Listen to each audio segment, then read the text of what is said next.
Bloody sweet. मुझे पसंद करने वाले करोड़ों लोग हैं बाहर।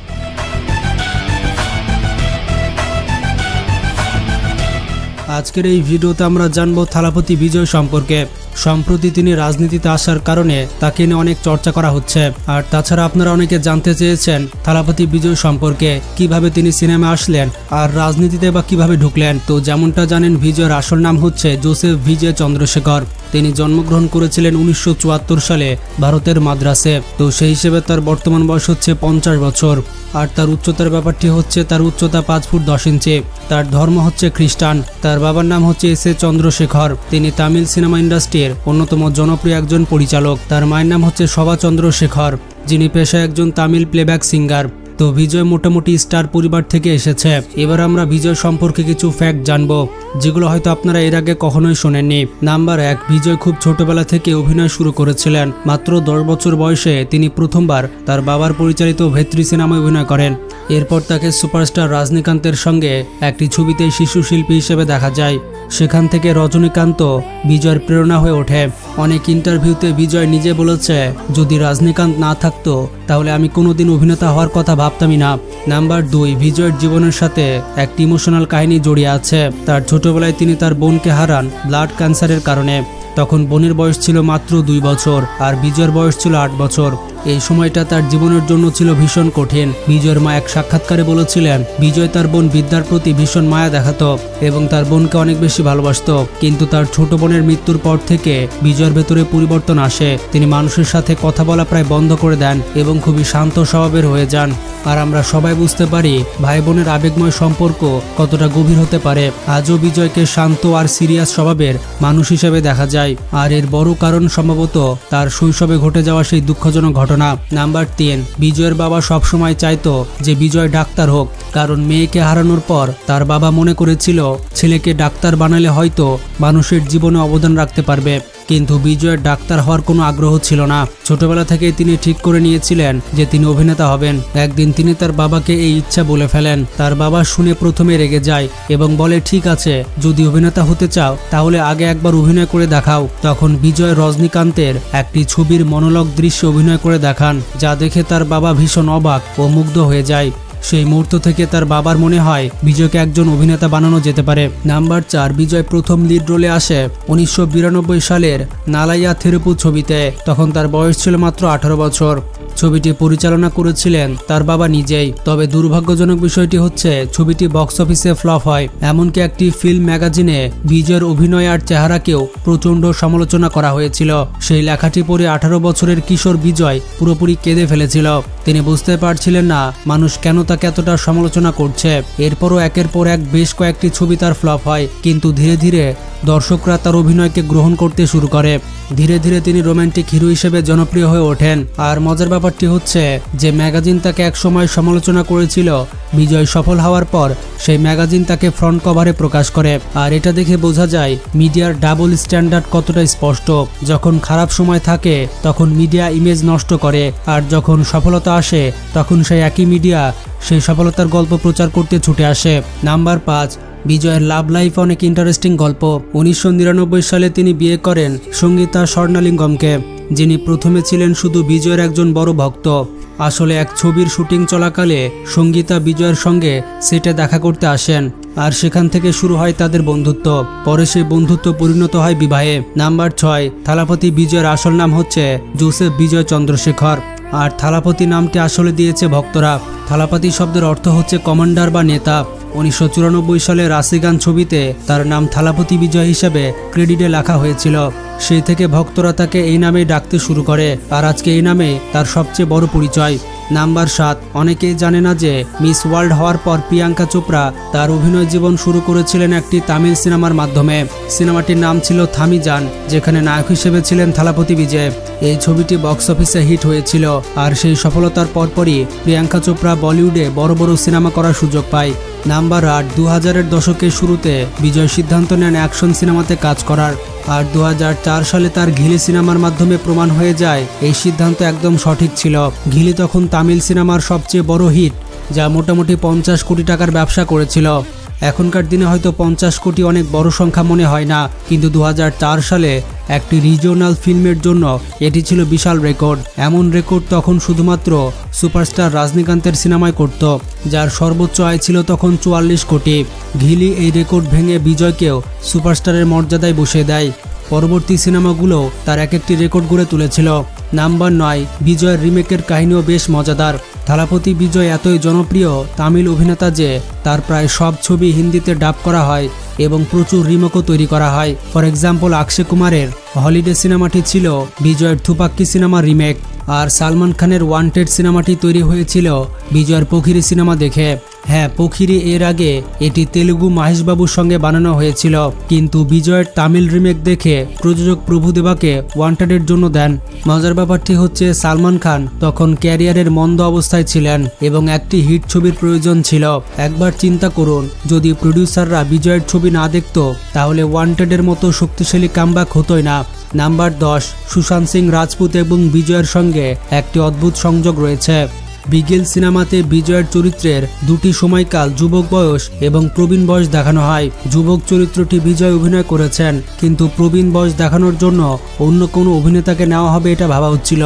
ঠিক তখনই সুশান্তের চিচোরে ছবিটি প্রোডাকশনে ছিল, যেখানে মেকআপ ও প্রস্থেটিক্সের সাহায্যে তার চরিত্রকেও 2 বয়সে দেখানো হচ্ছিল।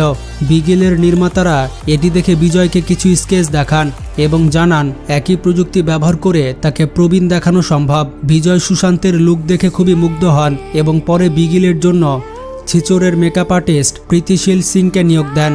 বিজয়ের এই প্রবীণ লুক ভক্তদের কাছে খুবই পছন্দ হয় এবং প্রশংসিত হয়। নাম্বার 11, অনেক বছর আগে বিজয় এবং ক্যাটরিনা কাইফ একসাথে কোকাকোলার একটি বিজ্ঞাপনে দেখা গিয়েছিল। সে সময়ে বিজ্ঞাপনটি খুবই জনপ্রিয় ছিল, তবে সম্প্রতি বিজ্ঞাপনটি আবার ভাইরাল হয়েছে, যার পেছনে রয়েছে একটি মজার গল্প।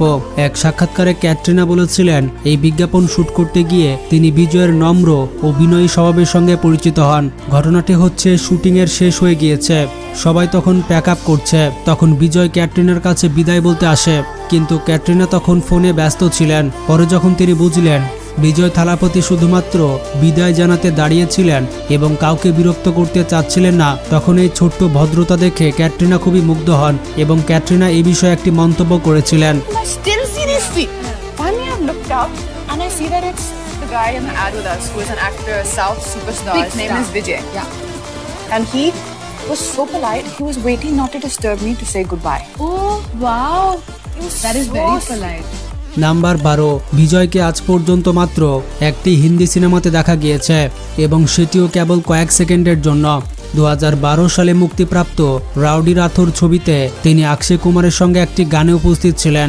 এই কাস্টিং প্রভুদেবার পরামর্শে করা হয়েছিল, যিনি বিজয়ের খুবই ঘনিষ্ঠ বন্ধু। নাম্বার 13, গোলমাল অ্যাগেন সিনেমাতেও বিজয় থালাপতিকে একটি ঝলক দেখা গিয়েছিল। ফাইট সিকোয়েন্সের আগে বিজয়ের একটি ছবি দেখানো হয়েছে। এই দৃশ্যের মাধ্যমে রোহিত শেট্টি বিজয়কে শ্রদ্ধা জানিয়েছেন, যেখানে তার ছবির ব্যাকগ্রাউন্ড মিউজিক ব্যবহার করে অজয় দেবগনকে অ্যাকশন করতে দেখা যায়। নাম্বার 14, গোলমাল ছাড়াও রোহিত শেট্টির চেন্নাই এক্সপ্রেস সিনেমাতে থালাপতি বিজয়ের ঘিলি সিনেমার কিছু দৃশ্য থেকে অনুপ্রেরণা নিয়েছিলেন। ভক্তরাও সিনেমাটির ট্রেলারে এটি লক্ষ্য করেছিলেন।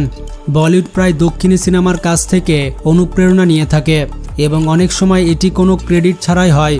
হয়তো বলিউডের সংস্কৃতি এমন, দক্ষিণ ইন্ডাস্ট্রিতে যা সফল হয় তা বলিউডে রিমেক করার চেষ্টা করা হয়, তবে বেশিরভাগ রিমেকে মূল সিনেমার সম্পূর্ণ মজা বা প্রভাব থাকে না। নাম্বার 15, থুপাক্কি বিজয়ের ক্যারিয়ারের একটি অত্যন্ত আইকনিক সিনেমা। সিনেমাটি বক্স অফিসে 100 কোটি টাকার বেশি ব্যবসা করেছিল। তামিল সিনেমার ইতিহাসে এর আগে শুধুমাত্র সুপারস্টার রজনীকান্তের সিনেমায় 100 কোটি টাকার বেশি আয় করত, আর থুপাক্কি দিয়ে প্রথমবার কোনো নন রজনীকান্ত ছবি এই রেকর্ড করে। অর্থাৎ বোঝা যায় বিজয় সবসময় রজনীকান্ত থেকে প্রেরণা পেয়েছেন, আর আজ বিজয় সেই অভিনেতা যিনি রজনীকান্তের পর তামিল সিনেমায় এত স্বীকৃতি পেয়েছেন। নাম্বার 16, যদি আপনি বিজয়ের সঙ্গে সঙ্গে বিদ্যুৎ জামলের ভক্ত হন তাহলে এই তথ্য আপনার জন্য। থুপাক্কি সিনেমাতে বিদ্যুৎ জামল নেগেটিভ চরিত্রে ছিলেন এবং দর্শকরা তার সঙ্গে বিজয়ের অনস্ক্রিন কম্প্যাটিবিলিটি বেশ পছন্দ করেছেন।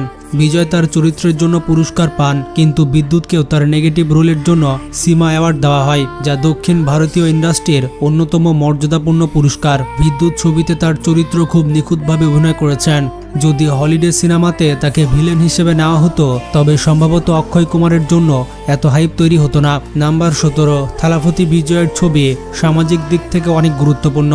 অনেক সময় তার ছবিগুলো রাজনৈতিক দলের জন্য সমস্যার কারণ হয়ে দাঁড়ায়। 2013 সালে থালাইবা ছবিতেও এমনটা ঘটেছিল। সরকারের চোখে ছবিটি রাজনৈতিকভাবে প্ররোচক মনে হয় এবং সিনেমার ট্যাগলাইন টাইম টু লিড দেখে মনে হয় এটি মানুষকে সরকারের বিরুদ্ধে প্ররোচিত করতে বানানো হয়েছে। থিয়েটার মালিকদেরও হুমকি দেওয়া হয়েছিল যে তাদের থিয়েটার পুড়িয়ে দেওয়া হবে। এই পরিস্থিতি দেখে বিজয় একটি ভিডিও লঞ্চ করেন যেখানে তিনি ভক্তদের ও সরকারের কাছে ছবি রিলিজের জন্য অনুরোধ করেন। পরে থালাইবা ছবিতে কিছু দৃশ্য এবং সংলাপ পরিবর্তন করে 1 সপ্তাহ পর রিলিজ করা হয়। তবে তখনও পর্যন্ত সিনেমাটির পাইরেটেড কপি বাজারে চলে এসেছিল, যার ফলে সিনেমাটি বড় লোকসানে পড়ে। যদিও সিনেমাটি প্রায় 100 কোটির কাছাকাছি হয়, দর্শকরা মনে করতেন ছবিটি 200 কোটি পর্যন্ত আয় করতে পারত। নাম্বার 18, থালাইবা সিনেমাটি রিলিজে যখন বিলম্বিত করা হয় তখন একটি দুঃখজনক ঘটনা ঘটে। একজন ভক্ত নিজের জীবন শেষ করে দেন। এই ভক্ত সবসময় বিজয়ের ছবির ফার্স্ট ডে ফার্স্ট শো দেখতেন, কিন্তু যখন তামিলনাড়ুতে সিনেমাটি রিলিজ দেওয়া হয়নি তখন তার দুঃখে তিনি নিজের জীবন ত্যাগ করেন। দক্ষিণ ভারতীয় ভক্তরা তাদের অভিনেতার সঙ্গে খুবই গভীরভাবে আবদ্ধ থাকে এবং তাদের আবেগ পাবলিক গ্যাদারিংয়ে পরিষ্কার দেখা যায়। আশা করি ভবিষ্যতে এমন ঘটনা হবে না আর ভক্তরাও বুঝবে বাস্তব জীবন একটি সিনেমা রিলিজের চেয়ে অনেক বেশি মূল্যবান। তবে বিজয় থালাপতিকে মানুষ কতটা ভালোবাসে তা আপনারা তার পাবলিক গ্যাদারিংয়ে বুঝতে পারবেন। বিজয়ের একটি রাজনৈতিক বক্তব্যে 10 থেকে 15 লক্ষ মানুষের ভিড় হয়, যা অন্য কোনো রাজনীতিবিদ টাকা দিয়েও মানুষকে আনতে পারবে না। নাম্বার 20, 3 ইডিয়টস সিনেমাতে আপনাদের নিশ্চয় মনে আছে আমির খানের চরিত্র রাঞ্চো। তবে হয়তো অনেকে জানেন না 3 ইডিয়টস এর তামিল রিমেক নাবানের চরিত্রে অভিনয় করেছিলেন বিজয় নিজে, আর এটা সত্যি interesting fact. Number 21, Rashmika Mandanna, যাকে বর্তমানে ইন্ডিয়ার ক্রাশ বলা হয়, এক সাক্ষাৎকারে তিনি বলেছেন যে তার ব্যক্তিগত ক্রাশ হচ্ছে থালাপতি বিজয়, মানে পাবলিক যার উপরে ক্রাশ খেয়ে বসে আছে সে রাশমিকা বিজয়ের উপর ক্রাশ খেয়ে বসে আছে। কি একটা অবস্থা!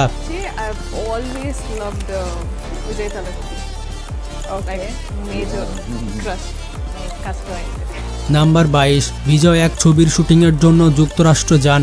সেখানে তিনি টম ক্রুজের বিচ হাউসটি ভিজিট করেন। সেই বাড়ির লোকেশন এবং স্থাপত্য শৈলী তাকে এতটাই পছন্দ করে যে বিজয় ঠিক এই ধরনের একটি বাড়ি নিজের জন্য চেন্নাইতে তৈরি করেছেন। নাম্বার 23, থালাপতি বিজয় সবসময় সামাজিক কাজে এগিয়ে থাকেন। 2020 সালে যখন কোভিড মহামারীর কারণে পুরো বিশ্বকে বড় সমস্যার মুখোমুখি হতে হয় তখন বিজয় 1 কোটি টাকারও বেশি রিলিফ ফান্ডে দান করে। পাশাপাশি তিনি তার ভক্তদেরকেও আর্থিক সাহায্য করেছেন যারা লকডাউনের কারণে সমস্যায় পড়েছিলেন। নাম্বার 24, 2008 সালে IPL শুরু হওয়ার সময় বিজয় ছিলেন চেন্নাই সুপার কিংসের ব্র্যান্ড অ্যাম্বাসেডর। চুক্তি শেষ হওয়ার পরও বিজয় টিমকে ক্রমাগত সমর্থন করতেন। কিছু বছর আগে IPL শুরু হওয়ার আগে তার একটি ভিডিও ভাইরাল হয় যেখানে তিনি ভিড়ে দাঁড়িয়ে চেয়ার করছেন। ভিডিওটি দেখে ভক্তরা অতিমাত্রায় নস্টালজিক হয়ে যান এবং টুইটারে বিজয় ট্রেন্ডিংয়ে উঠে আসেন। এই ক্রেজ দেখে চেন্নাই সুপার কিংস আনুষ্ঠানিকভাবে তাকে আবারও ব্র্যান্ড অ্যাম্বাসেডর হিসেবে নিযুক্ত করে। নাম্বার 25, বিগিল সিনেমাতে বিজয় একজন ফুটবলারের চরিত্রে অভিনয় করেন। এই রোলের জন্য তিনি বাস্তবে ফুটবলের কৌশল শিখেছিলেন। যদি আপনি পেলে বা $1 মিলিয়ন আর্মের মতো স্পোর্টস ফিল্ম দেখে থাকেন তবে জানতে পারবেন সেই একই স্পোর্টস কোরিওগ্রাফার বিজয়ের বিগিল সিনেমাতে তার ফুটবল ট্রেনিং দিয়েছিলেন। নাম্বার 26, বিজয়ের নিজের প্রোডাকশন কোম্পানি রয়েছে যার নাম হচ্ছে ভিভি প্রোডাকশন। এটির মানে হচ্ছে ভিদ্যা ভিজে প্রোডাকশন, যা তিনি তার বোন বিদ্যার স্মৃতিতে নামকরণ করেছেন। এছাড়াও বিজয়ের মেয়ের নাম হচ্ছে দিব্যা, যা তার বোন বিদ্যার নাম থেকে অনুপ্রাণিত। নাম্বার 27, দক্ষিণ ভারতীয় ইন্ডাস্ট্রির ভক্তদের কথা বললে বলা যায় সম্ভবত পুরো বিশ্বে তাদের মতো আবেগী ভক্ত কোথাও দেখা যাবে না। কেরালার একটি ফ্যান ক্লাব বিজয়ের জন্য 175 ফুট লম্বা একটি কাট আউট তৈরি করেছিল, যার জন্য লক্ষাধিক টাকা খরচ হয়েছে। এইসব অর্থ ফ্যানরাই নিজে থেকে যোগান দিয়েছিলেন। এছাড়াও বিজয়ের ভক্তরা তার দার্শনিক দর্শন অনুসরণ করেন। অর্থ সংগ্রহ করে সামাজিক কাজে সাহায্য করা এটি শুধু দক্ষিণ ইন্ডাস্ট্রিতে দেখা যায়, যেখানে কেবল অভিনেতারাই নয় ভক্তরাও তার নাম ব্যবহার করে চ্যারিটি ও সামাজিক কাজের সঙ্গে যুক্ত হন। নাম্বার 28, বিজয় 2013 সাল থেকে ইন্টারভিউ দেওয়া বন্ধ করে দিয়েছেন। তার বিশ্বাস তিনি সরাসরি ভক্তদের সঙ্গে সংযোগ রাখতে চান, তাই তিনি তার প্রতিটি নতুন ছবির প্রমোশনের জন্য ভক্তদের সঙ্গে ইভেন্ট আয়োজন করেন যেখানে সরাসরি তার ভক্তদের সঙ্গে ইন্টারঅ্যাকশন হয়। এটি একটি বিরল ঘটনা, কারণ সাধারণত সিনেমা প্রমোট করতে অভিনেতারা সর্বত্র ছুটে বেড়ান। কিন্তু বিজয়ের ভক্ত সমর্থন এতটাই শক্তিশালী যে তাকে হয়তো ইন্টারভিউ দেওয়ার প্রয়োজনই পড়ে না। নাম্বার 29, বিজয়ের অন্যতম সেরা সিনেমা হচ্ছে মাস্টার এবং তার মাস্টার সিনেমাটি বিগিলের রেকর্ড ভেঙে দিয়েছে। এই মাস্টার সিনেমাটি বক্স অফিসে 300 কোটি টাকার ব্যবসা করেছিল। এছাড়া বিজয়ের অন্যতম সেরা সিনেমা হচ্ছে the greatest of all time এবং লিও। নাম্বার 30, বিজয় এতটাই জনপ্রিয় যে তাকে বহুবার বলিউড সিনেমার জন্য প্রস্তাব দেওয়া হয়েছে, তবে তিনি কখনোই বলিউডে আগ্রহ দেখাননি। বিজয়ের বিশ্বাস হচ্ছে তাকে কখনোই বলিউডে যাওয়ার প্রয়োজন নেই, কারণ তামিল ইন্ডাস্ট্রি তার জন্য যথেষ্ট। বিজয় এমন একজন অভিনেতা যাকে শিশু থেকে বৃদ্ধ সকলেই পছন্দ করে। তো যাই হোক, বিজয় সম্পর্কে এই ইন্টারেস্টিং ফ্যাক্টগুলো আমি খুঁজে পেয়েছি। ভিডিওটি সম্পর্কে কোনো মতামত থাকলে কমেন্টে জানান, আর কারা কারা বিজয়ের ভক্ত রয়েছেন তারা কমেন্টে সাড়া দিয়ে যান। ভালো থাকবেন, সুস্থ থাকবেন, টেক কেয়ার।